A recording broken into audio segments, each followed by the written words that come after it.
ತಿರುಪತಿಯಲ್ಲಿ ಯಾಕೆ ಯಾವಾಗಲೂ ಅಷ್ಟು ರಶ್ ಇರುತ್ತೆ? ಯಾಕೆ ಅಲ್ಲಿ ಸಾವಿರಾರು ಕೋಟಿ ರೂಪಾಯಿ ಹುಂಡಿ ಹಣ ಸಂಗ್ರಹವಾಗುತ್ತೆ? ಯಾಕೆ ಅಲ್ಲಿ ಟನ್ಗಟ್ಟಲೆ ಬಂಗಾರ ಬೆಳ್ಳಿ ಕಾಣಿಕೆಯಾಗಿ ಹರಿದು ಬರುತ್ತೆ? ಯಾಕೆ ಆ ತಿರುಪತಿ ತಿಮ್ಮಪ್ಪನ ದೇವಸ್ಥಾನವನ್ನೇ ಜಗತ್ತಿನ ಅತ್ಯಂತ ಶ್ರೀಮಂತ ದೇವಸ್ಥಾನ ಅನ್ನಲಾಗುತ್ತೆ?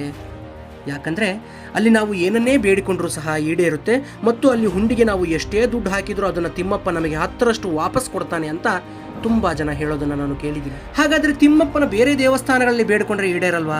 ಅವನು ಬರೀ ಆ 7 ಬೆಟ್ಟಗಳ ಮೇಲೆ ಮಾತ್ರನೇ ಇದಾನ? ಇಲ್ಲೇ ನಮ್ಮೂರಿನ ಪಕ್ಕದಲ್ಲಿ ಮಿನಿ ತಿರುಪತಿ ದೇವಸ್ಥಾನ ಇದೆ, ಅಲ್ಲಿ ಹೋದ್ರೆ ಆಗಲ್ವಾ ಅಂತ ಇನ್ನೂ ಸಾಕಷ್ಟು ಜನ ಕೇಳ್ತಾರೆ. ಸ್ನೇಹಿತರೆ, ಭಗವಂತ ಸರ್ವವ್ಯಾಪಿ. ಅವನು ಎಲ್ಲರ ಹೃದಯಗಳಲ್ಲೂ ಪರಮಾತ್ಮನಾಗಿದ್ದಾನೆ. ಅವನನ್ನ ಇಲ್ಲೇ ನೋಡಿ ಅಲ್ಲೇ ನೋಡಿ ಅಂತ ಯಾವುದೇ ರೂಲ್ಸ್ ಇಲ್ಲ. ನಿಷ್ಕಲ್ಮಶ ಭಕ್ತಿ ಮತ್ತು ಪ್ರೀತಿಯಿಂದ ಎಲ್ಲಿ ಬೇಕಾದರೂ ನಿಂತ್ಕೊಂಡು ಏನನ್ನಾದರೂ ಕೇಳಿದ್ರೂ ಅವನದನ್ನು ಕೊಡ್ತಾನೆ.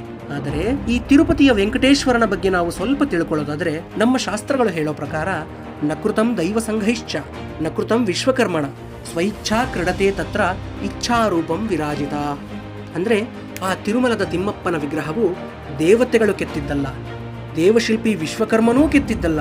ಮಹಾವಿಷ್ಣು ತನ್ನಷ್ಟಕ್ಕೆ ತಾನೇ ಪದ್ಮಪೀಠದ ಮೇಲೆ ಹಾಗೆ ನಿಂತ್ಕೊಂಡಿದ್ದಾನೆ. ಅದು ಕಲ್ಲಿನ ಮೂರ್ತಿಯಂತೂ ಅಲ್ಲವೇ ಅಲ್ಲ, ಸಾಕ್ಷಾತ್ ಭಗವಾನ್. ಅದಕ್ಕೆ ಇಚ್ಛಾರೂಪಂ ವಿರಾಜಿತ ಅಂತ ನಮ್ಮ ಶಾಸ್ತ್ರ ಹೇಳುತ್ತೆ. ಅನಂತಾಳ್ವಾರ್, ಅನ್ನಮಾಚಾರ್ಯ, ಹಾತಿರಾಮ್ರಂತಹ ಮಹಾನ್ ಭಕ್ತರು ಪೂಜೆ ಮಾಡುವಾಗ, ತಮ್ಮ ಕೀರ್ತನೆಗಳನ್ನು ಸಲ್ಲಿಸುವಾಗ ಆ ವಿಗ್ರಹ ಸ್ಪಂದಿಸ್ತಾ ಇತ್ತಂತೆ. ಆ ವಿಗ್ರಹದ ಮೈಯೆಲ್ಲ ಮೃದು ಆಗ್ತಿತ್ತಂತೆ. ಎಷ್ಟೋ ವಿಜ್ಞಾನಿಗಳು ಆ ವಿಗ್ರಹವನ್ನು ಪರಿಶೀಲಿಸಿ ರಿಸರ್ಚ್ ಮಾಡಿ ಈ ವಿಗ್ರಹದ ಕಲ್ಲು ಈ ಭೂಮಿಯದ್ದೇ ಅಲ್ಲ ಅಂತ ರಿಪೋರ್ಟ್ ಕೊಟ್ಟಿದ್ದಾರೆ. ಅಷ್ಟೇ ಅಲ್ಲ, ಆ ಪರಿಪೂರ್ಣ ರೂಪನಾದ ಏಡುಕೊಂಡಲವಾಡ ನಿಂತಿರೋ ಆ 7 ಬೆಟ್ಟಗಳೂ ಕೂಡ ಮಹಾನ್ ಭಕ್ತರು ಅವನಿಗಾಗಿ ತಾಳಿದ ರೂಪ ಅಂತಲೂ ಹೇಳಲಾಗುತ್ತೆ. ಆ ದೇವಸ್ಥಾನದ ಒಳಗೆ ಒಂದೊಂದು ಬಾಗಿಲನ್ನು ದಾಟ್ಕೊಂಡು ಹೋಗುವಾಗ ಒಂದೊಂದು ಬಗೆಯ ದೈವಿಕ ಅನುಭವ.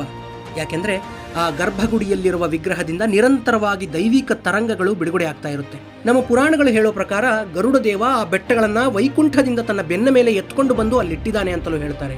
ಅದಕ್ಕೆ ಆ ತಿರುಮಲವನ್ನ ಕಲಿಯುಗ ವೈಕುಂಠಪುರಿ ಅಂತ ಕರೀತಾರೆ. ಹರೇ ಕೃಷ್ಣ.